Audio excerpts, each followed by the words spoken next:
اللہ رب محمد صلی اللہ علیہ وسلم نحن عباد محمد صلی اللہ علیہ وسلم وعلی ذبی والی ابد الدہور وکرما۔ قربانی میں شرکت کا بیان ختم ہوا، اب ہم شروع کر رہے ہیں کہ قربانی کا گوشت اور دیگر چیزیں جو اس کے ساتھ حاصل ہوتی ہیں اس کا کیا کرنا ہے۔ پہلا مسئلہ ہے، قربانی کا گوشت خود بھی کھا سکتا ہے اور دوسرے شخص غنی یا فقیر کو دے سکتا ہے، یعنی جس کو دیا جائے چاہے وہ امیر ہو شرعن، امیر ہو یا غریب ہو، فقیر ہو، دونوں کو دے سکتا ہے، کھلا سکتا ہے، بلکہ اس میں سے کچھ کھا لینا قربانی کرنے والے کے لیے یہ مستحب ہے۔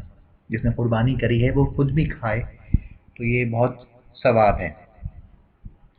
بہتر یہ ہے کہ گوشت کے 3 حصے کرے، ضروری نہیں ہے، بہتر ہے، ایک مفید مشورہ ہے کہ جو بھی گوشت حاصل ہوا، اونٹ، گائے، بکرا، جو بھی آپ نے قربانی کری یا حصہ ڈالا، اس کے 3 حصے کریں، ایک حصہ فقراء کے لیے اور ایک حصہ دوست احباب کے لیے، رشتہ داروں کے لیے، اور ایک حصہ اپنے گھر والوں کے لیے، اور 1/3 سے کم صدقہ نہ کرے، یعنی اگر صدقہ کرے فقیروں کو تو 1/3 سے کم نہ کرے، اور کل کو صدقہ کر دینا بھی جائز ہے، اور کل گھر ہی رکھ لے، سارا گھر رکھ لے، یہ بھی جائز ہے، 3 دن سے زائد اپنے اور گھر والوں کے کھانے کے لیے رکھ لینا بھی جائز ہے۔ اور بعض حدیثوں میں جو اس کی ممانعت آئی ہے وہ منسوخ ہے، وہ احادیث منسوخ ہے۔ اگر اس شخص کے اہل و عیال یعنی گھر والے بہت ہوں اور یہ صاحب وسعت نہیں ہے، پیسے والا نہیں ہے، تو بہتر یہ ہے کہ سارا گوشت اپنے بال بچوں کے لیے ہی رکھ چھوڑے۔ اول تو یہ ہے کہ جو شخص پیسے والا نہیں ہوگا وہ قربانی کیسے کر سکے گا، لیکن ان کیس اگر کر لی اس نے تو اپنے گھر والوں کو ہی کھلائے، اب اس کے لیے یہ مستحب ہو جائے گا۔ باقی اس کی مرضی ہے، چاہے وہ صدقہ کرے، سارا کرے، آدھا کرے، یا سارا خود اپنے لیے رکھ لے، یہ سب اب اس کے اختیار میں۔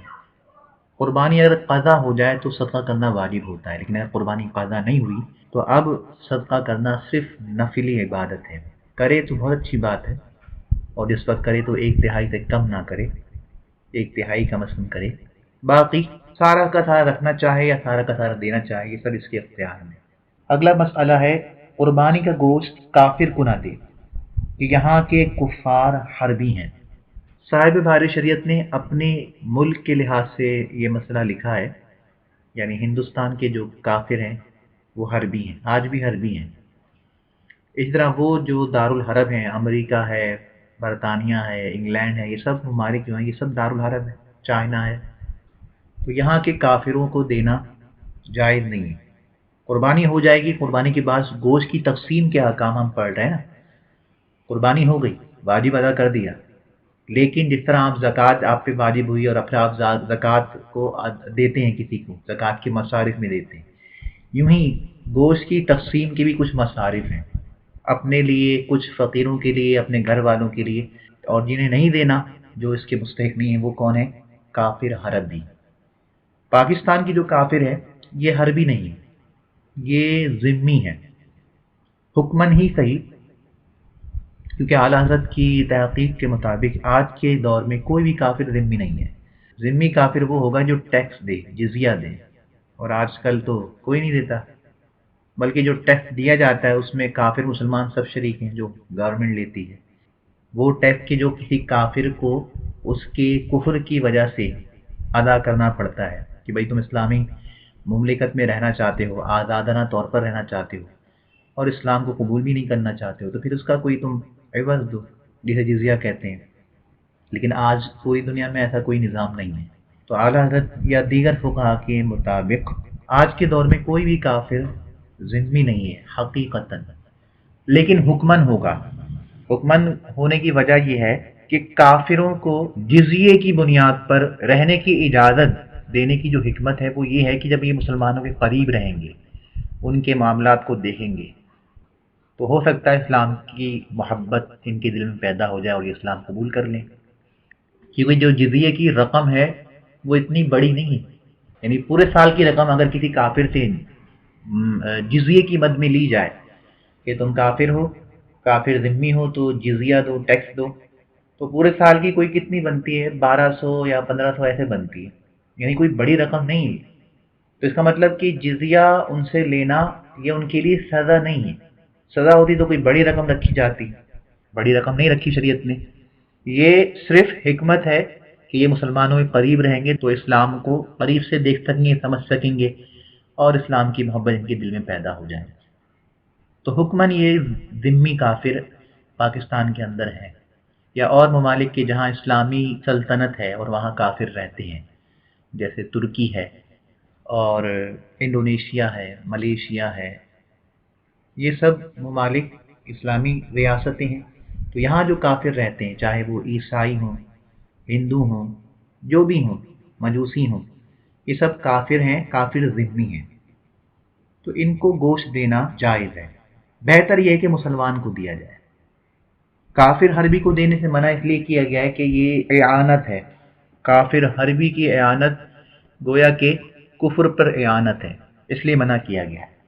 اور کافر ذمی کو دینے کا مقصد، یعنی یہاں پر یہ حکم اس لیے نہیں لگے گا کہ یہاں مقصد یہ ہو جائے گا کہ یہ اسلام کے لیے نرم دل ہو جائے اور اسلام کے دائرے میں داخل ہو جائے، اور نہیں ہوتا تو کم از کم اس عمل سے وہ اسلام کا دشمن نہ بنے. داخل نہیں ہوتا، داخل اسلام نہیں ہوتا تو کم سے کم دشمن اسلام بھی نہ بنے. لیکن جو کافر حربی ہے اس سے کوئی توقع نہیں کی جا سکتی کہ وہ دشمن اسلام نہیں ہوگا. جتنے بھی کافر ہیں آج ہندوستان میں، آپ دیکھ لیں کتنی اداکاریاں فنکاریاں کرتے تھے فلموں میں، ڈراموں میں، اپنے لٹریچر میں. لیکن جو ہی موقع ملا شیطانوں کو، ان کی اکثریت آج مسلمانوں کی خلاف ہے اور کس قدر ظلم کر رہے ہیں. یوں ہی چائنا کو لے لیجیے، یوں ہی امریکہ، سب کا یہی حال ہے. ہمارے سرکار کا فرمان بالکل برحق ہے. کفر ایک قوم ہے، مسلمان ایک قوم ہے. مسلمان کہیں کا رہنے والا ہو، گورا ہو، کالا ہو، عربی ہو، اجمی ہو، انگریز ہو، رنگریز ہو، کچھ بھی ہو، اگر وہ مسلمان ہے تو وہ ایک قوم ہے، وہ ہمارا بھائی ہے، ہم اس کے بھائی ہیں. اور اگر کافر ہے تو وہ کہیں کا رہنے والا ہو، اسرائیل کا ہو یا ہندوستان کا ہو، یہ سب بھائی بھائی ہیں. اور اسلام کی مخالفت میں سارا کفر ایک ہے. خواہ وہ اپنی پہچان الگ بتائیں کہ ہم ہندو ہیں، ہم عیسائی ہیں، ہم یہودی ہیں، ہم مجوسی ہیں، ہم فلاں ہیں فلاں، لیکن اسلام کی دشمنی میں یہ سب ایک ہیں. کسی نہ کسی مرحلے پر یہ سب ایک ہو جائیں گے. اور آج دیکھتے ہیں آپ کہ یہ سب اسلام کو بدنام کرنے میں، کہ یہ ٹیررزم کو پھیلاتا ہے، یہ عورتوں کے ساتھ ظلم کرتا ہے، ان کے حقوق پامال کرتا ہے، اور ایسا کرتا ہے ویسا کرتا ہے. اسلام کے خلاف اس طرح کے زہر اگلنے میں یہ سب متحد ہیں. آپ جہاں بھی کسی دارالحرب میں چلے جائیں، کوریا چلے جائیں، یا ان سے پوچھیں اسلام کیسا ہے، کیسا مذہب ہے، تو وہ آپ کو اسلام کی برائی کے لیے یہی 4-5 باتیں بتائیں گے کہ عورتوں کو پردے میں رکھتے ہیں، جہاد کرتے ہیں، شراب سے روک دیتے ہیں، خنزیر کھانے سے روکتے ہیں، یعنی کون سی چیزیں کھانے سے روک دیتے ہیں. یہی 2-4 وہ باتیں آپ کو بتائیں گے. اور یہ اسلام کی خرابی پر ان کی دلیل ہے، جو ان کے نزدیک سب سے بڑی اور ٹھوس دلیل ہے. بالخصوص یہ جہاد والا اور عورتوں کا معاملہ، 4 شادیوں والا معاملہ بھی ان کے نزدیک ایک بہت ہی بڑی برائی ہے جسے وہ اسلام کے خلاف دلیلاً پیش کرتے ہیں. حالانکہ یہی کام وہ خود بھی کرتے ہیں. یعنی جہاد میں کیا ہوتا ہے، ایک آدمی دوسرے آدمی کی جان لے لیتا ہے. اس لیے اس کو برا سمجھتے نا کہ ایک انسان کا خون بہہ گیا، وہ کسی کا بیٹا ہے، وہ کسی کا شوہر ہے، وہ کسی کا بھائی ہے، وغیرہ وغیرہ. اب یہی کام ساری دنیا کی فوجی اپنی سرحد کی حفاظت کے لیے کرتے ہیں.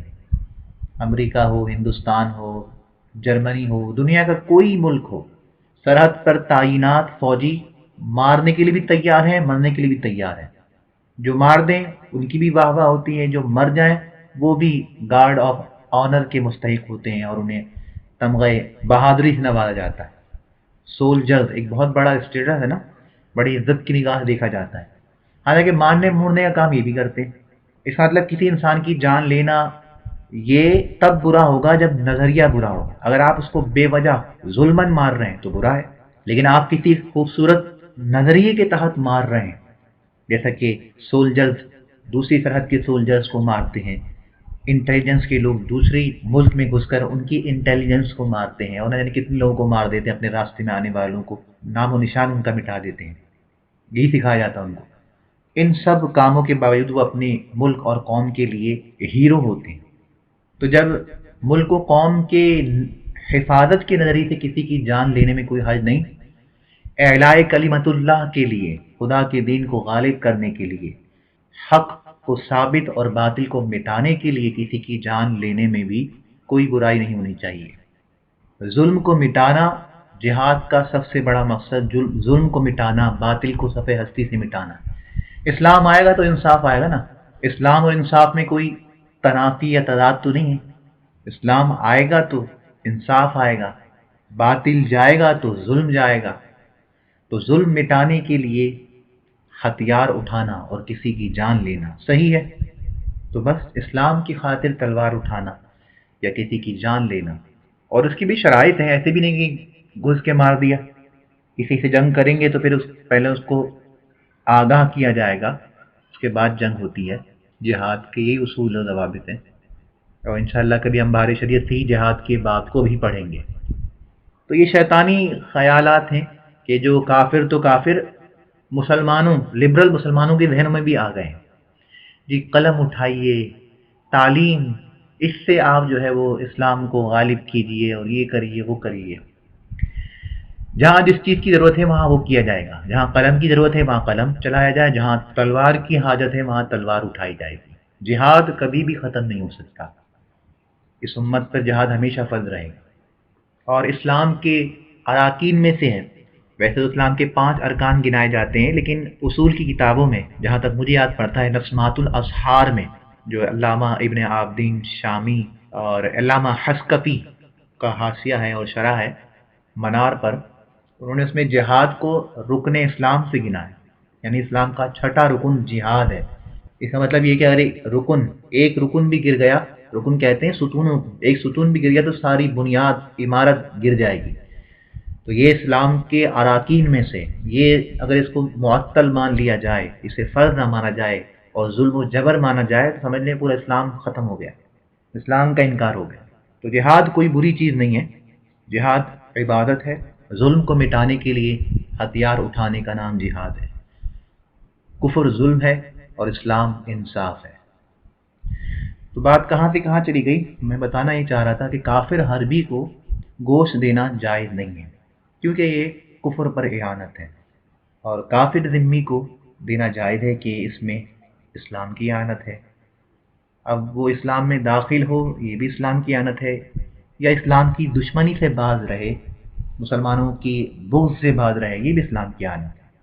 کشمیر ایک ایسا خطہ ہے کہ جس کے 2 ٹکڑے ہیں، دونوں ہی دارالاسلام ہیں، لیکن ایک حصے کے کافر جو ہیں، اگر وہاں کئی کافر ہیں، جیسے مجھے معلوم نہیں کہ پاکستان سے متصل جو کشمیر ہے اس میں کوئی کافر ہے یا نہیں، اگر ہیں تو وہ کافر ذمی ہیں، اور مقبوضہ کشمیر کے جو کافر ہیں وہ کافر حربی ہیں۔ اس لیے مقبوضہ کشمیر کے جو مسلمان ہیں وہ اپنی قربانی یا گوشت وہاں کے کافروں کو نہیں دے سکتے، اور پاکستان کا جو کشمیر ہے اس کے کافروں کو دیا جا سکتا ہے، لیکن افضل اور بہتر یہ ہے کہ مسلمان ہی کو دیا جائے۔ کہ کافر بہرحال کافر ہی ہے، اور اس سے بہتر مسلمان ہی ہے، جیسا کہ میں پہلے بتا چکا ہوں کہ ایک مسلمان کتنا ہی گناہ گار ہو، نیکوکار کافر سے بہتر ہے، خدا کے نزدیک وہی مقرب ہے۔ اگلا مسئلہ ہے قربانی اگر منت کی ہے تو اس کا گوشت نہ خود کھا سکتا ہے نہ اغنیاء کو کھلا سکتا ہے، بلکہ اس کو صدقہ کر دینا واجب ہے۔ وہ منت ماننے والا فقیر ہو یا غنی، دونوں کا ایک ہی حکم ہے کہ خود نہیں کھا سکتا نہ غنی کو کھلا سکتا ہے۔ پیچھے ہم اس پہ بات کر چکے ہیں کہ منت شرعی کا حکم یہی ہے کہ اس کو تصدق کیا جائے، صدقہ کیا جائے جو فقراء ہیں ان پر، اغنیاء مصارف زکوٰۃ میں سے نہیں ہے، اس لیے ان کو نہیں دیں گے۔ باقی منت ماننے والا، منت شرعی ماننے والا، خود وہ فقیر ہو یا غنی، صدقہ کرنا ہی اس پر ضروری ہے، اور صدقہ کس پہ کرے گا؟ جو مصارف صدقات میں سے ذیل عین کے حوالے سے لکھا ہے۔ اگلا مسئلہ ہے میت کی طرف سے قربانی کی تو اس کے گوشت کا وہی حکم ہے جو پہلا مسئلہ بتایا تھا، بالکل یہ بھی ایسے ہی ہوگا، یعنی خود کھائے، دو احباب کو دے، فقیروں کو دے۔ یہ ضروری نہیں کہ سارا گوشت فقیروں کو دے، کیونکہ گوشت اس کی ملک ہے، یہ مالک ہے، یہ سب کچھ کر سکتا ہے۔ اور اگر میت نے کہہ دیا کہ میری طرف سے قربانی کر دینا تو اس میں سے نہ کھائے بلکہ کل گوشت صدقہ کر دے۔ اس کی وجہ یہ بتائی گئی ہے کہ میت کے ورثاء یا کوئی بھی جان پہچان کا آدمی کسی مرحوم کے لیے ویسے ہی اپنے ہی ارادے سے کرتا ہے تبرعاً احساناً، تو پھر اس قربانی کا، اس گوشت کا یہ مالک ہے، خود کھائے دوسرے کو کھلائے، صدقہ کرے یا نہ کرے۔ لیکن اگر وہ حکم دے گیا، مرنے والا مرحوم اگر حکم دے گیا اپنے ورثاء کو یا کسی کو بھی، تو آپ سمجھ لیں یہ اس کی ملکیت، آپ صرف اس کے وکیل اور نائب ہیں۔ تو جس طرح آپ کسی غیر کی، یعنی آپ کو کوئی آدمی کہے کہ یہ سامان لا دو اور آپ سامان لے کے آ جائیں، تو کیا آپ اسے کھا سکتے ہیں اس کی اجازت کے بغیر؟ راستے میں کھاتے ہوئے آ جائیں؟ نہیں نا، بس یہ بھی ایسے ہی سمجھ لیجیے۔ اس لیے انہوں نے کہا کہ اگر میت نے کہہ دیا ہے کہ میری طرف سے قربانی کر دینا، تو اس نے صرف آپ کو وکیل بنایا ہے، نائب بنایا ہے۔ جس طرح کی کسی شخص کو کہا جاتا ہے کہ بھئی یہ چیز خرید لے آنا، اور خرید کر لانے والا، یہ جو ڈیلیوری بوائے ہوتے ہیں، انہیں یہ اس بات کے مجاز نہیں ہوتے کہ اس چیز میں سے کوئی نفع حاصل کرتے ہیں، اسے کھا سکیں یا استعمال کر سکیں۔ کیوں؟ کیونکہ وہ صرف اور صرف نائب ہیں، وکیل ہیں، مالک یہ ہے۔ اس لیے فرمایا کہ اس میں سے نہ کھائے بلکہ کل گوشت صدقہ کرے۔ اگلا مسئلہ ہے قربانی کا چمڑا اور اس کی جھول۔ اس کی جھول یا جھول، یہ ایک کپڑا ہوتا ہے جو جانور کے اوپر ڈالا جاتا ہے، اور رسی اور اس کے گلے میں ہار ڈلا ہے، تو ان سب چیزوں کو صدقہ کرے۔ قربانی کے چمڑے کو یعنی کھال خود بھی اپنے کام میں لا سکتا ہے، یعنی اس کو باقی رکھتے ہوئے کسی کام میں لے آئے، جائے نماز بنا لی، چلنی، چلنی یا چلنی، یہ ایک طرح کا لہنگا ہوتا ہے جو غریب عورتیں پہنا کرتی ہیں، تھیلی، مشکیزہ، دسترخوان، ڈول، یہ جو ان کے ذہن میں آئے انہوں نے وہ چیزیں لکھ دی۔ ہمارے دور میں چمڑے کا جو بھی کام ہو سکتا ہے کہ جس میں سیلنگ اینڈ پرچیز والا سسٹم نہ ہو، یعنی بزنس یا بیچنا لینا نہ ہو، آپ اپنے استعمال کے لیے، جو قربانی کرنے والا ہے وہ اپنے استعمال کے لیے جیسے استعمال کرے، جوتے بنا لیے، بیگ بنا لیا، جیکٹ بنا لی، یا ویسے ہی گھر میں شو پیس کے طور پہ لگا لیا، جیسے لوگ ہوتے ہیں بعض، وہ اپنی دیواروں پر کھال لگا لیتے ہیں، یا جائے نماز بنا لی، یا کوئی بھی کام ممکن ہو جو سمجھ میں آتا ہو کسی قربانی کرنے والے کو اپنے استعمال میں کرے، اس سے کوئی اور نفع کہ اسے بیچ کر کوئی چیز خریدے یا اسے اچھی رقم پر بیچے، یہ نہیں کرے، یعنی اس کو بزنس تجارت کے لیے استعمال نہ کرے، سیلنگ اینڈ پرچیز والا سسٹم نہ کرے، بقیہ اپنے استعمال کے لیے وہ جیسے چاہے استعمال کرے۔ دو چار چیز انہوں نے لکھ دی، ڈول وغیرہ بنایا، کتابوں کی جلدوں میں لگایا، یہ سب کر سکتا ہے۔ چمڑے کا ڈول بنایا تو اسے اپنے کام میں لائے، اجرت پر نہ دے، اور اگر اجرت پر دے دیا تو اس اجرت کو صدقہ کرے۔ ان سب کی ممانعت کی وجہ ہے حدیث پاک۔ ویسے تو عقل کہتی کہ بھئی قربانی آپ خرید کے لائے ہو، آپ قربانی بھی آپ نے کر لی، اب آپ اس کا جو چاہے کرو، لیکن منع کیا جا رہا ہے کہ یہ بھی نہ کرو، وہ بھی نہ کرو۔ جب آدمی اپنے گھر میں استعمال کر سکتا ہے تو اس کو بیچ کیوں نہیں سکتا؟ عقل تو ہی کہتی، لیکن ہم عقل کو قربان کر دیتے ہیں جب فرمان رسول آ جائے۔ آقا مولا صلی اللہ تعالی وسلم نے اس سے منع فرمایا۔ حدیث پاک من باع جلد اضحیتہ، جس نے اپنے قربانی کی کھال بیچی، بزنس کیا، تجارت کی، فلا اضحیۃ لہ، اس کی قربانی نہیں ہے۔ اور اسی طرح حضرت علی رضی اللہ تعالی عنہ کو حضور نے حکم فرمایا تصدق بجلالها وختامها ولا تعطی اجر الجزاز منها شیئا، کہ علی تم اس کی جھول، اس کی رسی، یہ سب چیزیں صدقہ کرو، اور اس قربانی کے گوشت کو قربانی کرنے والے یعنی قصائی کو اجرت میں نہ دو۔ یعنی ہم قصائی کو بلا کے لائیں کہ یار تم قربانی کر دو، جانور کاٹ لو، اس کی کھالا اتار دو، گوشت بنا دو، تو ظاہر سی بات ہے وہ فری میں تو کرے گا نہیں، کچھ نہ کچھ عوض مانگے گا۔ تو آپ کہیں کہ تم یہ کام کر دو تو اس میں سے آدھا گوشت تمہارا یا اتنا گوشت تمہارا، تو یہ آپ نے جو قربانی کرائی، قربانی کے گوشت، اسی قربانی کے گوشت کو آپ نے اس کا عوض دے دیا۔ اس سے ہی سرکار نے منع فرمایا۔ یہ آپ کو میں نے ابھی حدیث پڑھ کر سنائی۔ تو سرکار دو عالم صلی اللہ تعالیٰ علیہ وسلم کے فرمان کی وجہ سے یہ سب کام ممنوع ہے۔ یہ جو سر آپ کو ابھی 2 مسئلے پڑھ کے سنائے۔ اگلا مسئلہ ہے قربانی کے چمڑے کو ایسی چیزوں سے بدل سکتا ہے جیسے روٹی، گوشت، سرکہ، روپیہ، پیسہ، اور اگر اس نے ان چیزوں کو چمڑے کے عوض میں حاصل کیا تو ان چیزوں کو صدقہ کر دے۔ ایک ہے بدلنا، استبدال، اور ایک ہے عوض، معوض، سیلنگ اینڈ پرچیز۔ نتیجہ تو ایک ہی آ رہا ہے سامنے، یعنی میں گوشت دے کر روٹی لے لوں کسی سے، یار مجھے گوشت تم لے لو، یہ روٹی سبزی جو ہے تم مجھے دے دو۔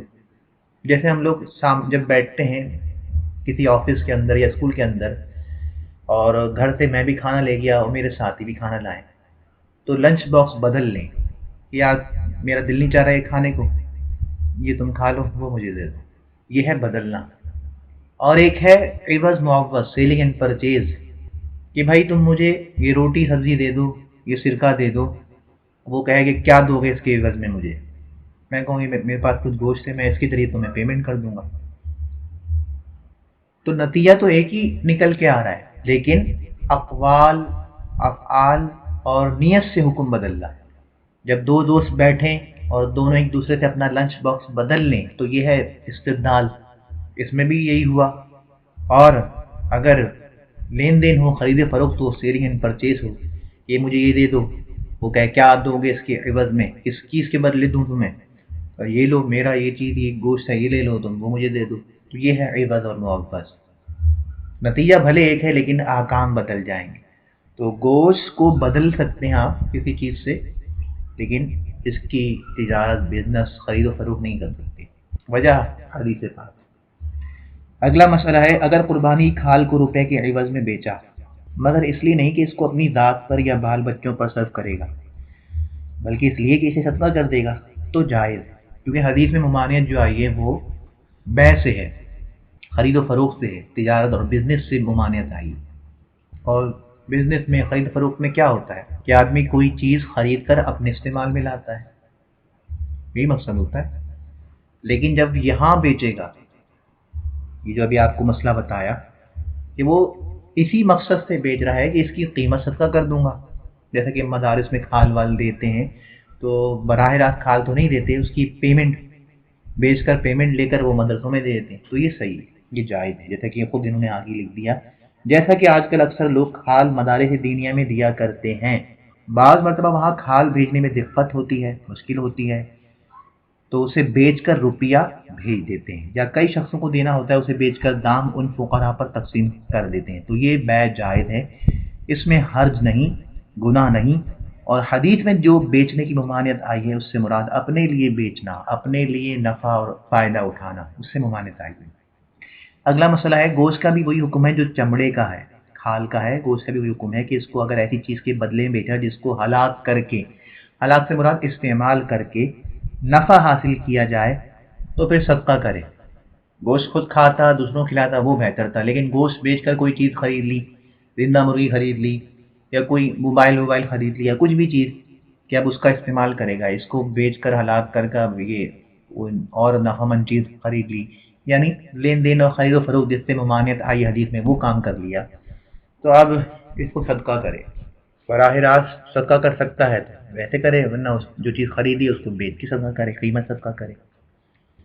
اگلا مسئلہ ہے، قربانی کی چربی اور اس کے سری پائے اور اون اور دودھ جو ذبح کے بعد دوہا ہے، یعنی نکالا ہے، ان سب کا وہی حکم ہے کہ اگر ایسی چیز اس کے عوض میں لی جس کو ہلاک کر کے نفع حاصل کرے گا تو اس کو صدقہ کر دے۔ وجہ وہی ہم جو آپ کو عرض کر چکے۔ اگلا مسئلہ ہے، قربانی کا چمڑا یا گوشت یا اس میں سے کوئی چیز قصاب یا ذبح کرنے والے کو اجرتاً نہیں دے سکتا، کہ اس کو اجرت میں دینا بھی بیچنے ہی کے معنی میں ہے، اور اس سلسلے میں حدیث شریف میں ممانعت آئی ہے۔ مسئلہ، قصاب کو اجرت میں نہیں دیا بلکہ جیسے دوسرے مسلمانوں کو دیتا ہے اس کو بھی دے دیا، اور اجرت اپنے پاس سے دوسری چیز سے دے گا، تو یہ جائز ہے۔ یعنی میرے گھر پہ کوئی قصائی آیا، اس نے سارا کام کیا، جانور ذبح کیا، کھال اتاری، گوشت بنایا، سب کچھ معاملہ اس بیچارے نے کیا، تو اب میں نے کہا کہ سب مسلمانوں کو بانٹنا ہی ہے، 3 حصے کرنے، فقیروں کو دینا ہے، رشتہ داروں کو دینا ہے، دوست احباب کو کھلانا ہے، اپنے گھر بھی رکھنا ہے، تو ایک حصہ میں نے اس کو بھی دے دیا، ایک تو پیمنٹ کری اس کو اس کے کام کی، اور ویسے ہی تبرعاً احساناً خوش ہو کر دے دیا، تو یہ جائز ہے۔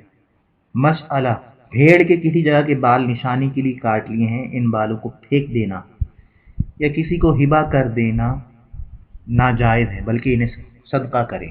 قربانی سے پہلے بھیڑ ہو، بکری ہو، گائے ہو، یا جو بھی آپ قربانی کا جانور لائے ہیں، اس کے اگر آپ نے کوئی بال وال کاٹے تو انہیں آپ صدقہ کریں۔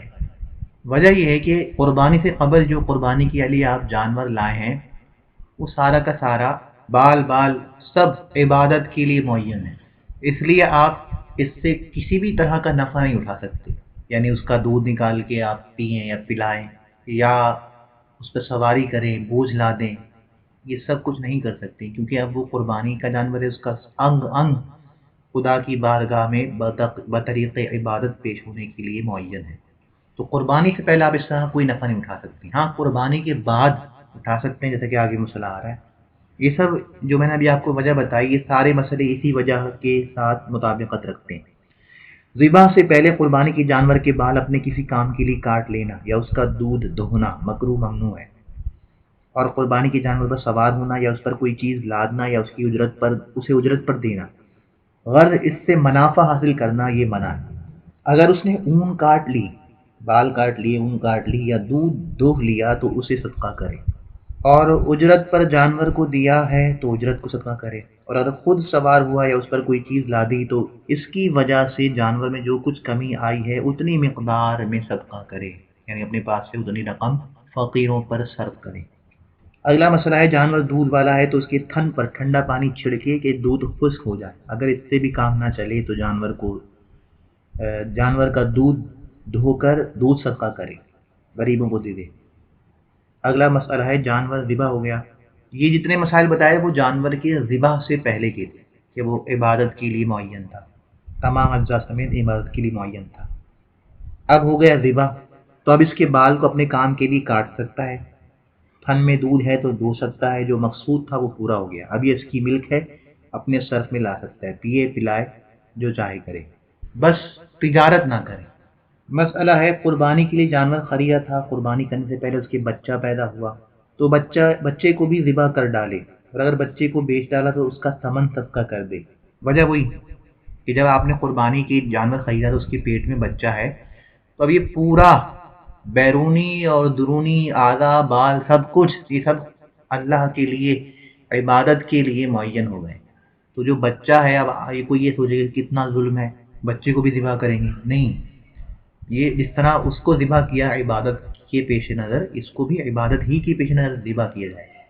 تو سارا جانور چاہے اکیلا ہو یا اس کے پیٹ میں کوئی بچہ ہو، پورا کا پورا اندر اور باہر ہر لحاظ سے قربانی کے لیے خدا کی عبادت کے لیے معین، تو بچے کو بھی ذبح کر ڈالی، اور اگر بچے کو بیچ ڈالا تو اس کا ثمن جو قیمت حاصل کری ہے صدقہ کر دے، اور اگر نہ ذبح کیا نہ بیع کیا، یعنی بیچا بھی نہیں نہ ذبح بھی نہیں کیا، اور ایام نہر گزر گئے تو اس کو زندہ صدقہ کر دے، اور اگر کچھ نہ کیا، نہ بیچا نہ زندہ صدقہ کیا، کچھ نہیں کیا اور پال کے رکھا، قربانی کا اگلی قربانی کا زمانہ آ گیا، چاہتا ہے کہ اس سال کی قربانی میں اس کو ذبح کرے تو نہیں کر سکتا، کیونکہ اب یہ تصدق کے لیے معین ہو گیا، اس کا صدقہ ہی کرے، قربانی نہیں کر سکتا، قربانی اگر کر بھی رہے تب بھی قربانی ادا نہیں، بلکہ قربانی کے لیے الگ سے ایک جانور خریدے گا۔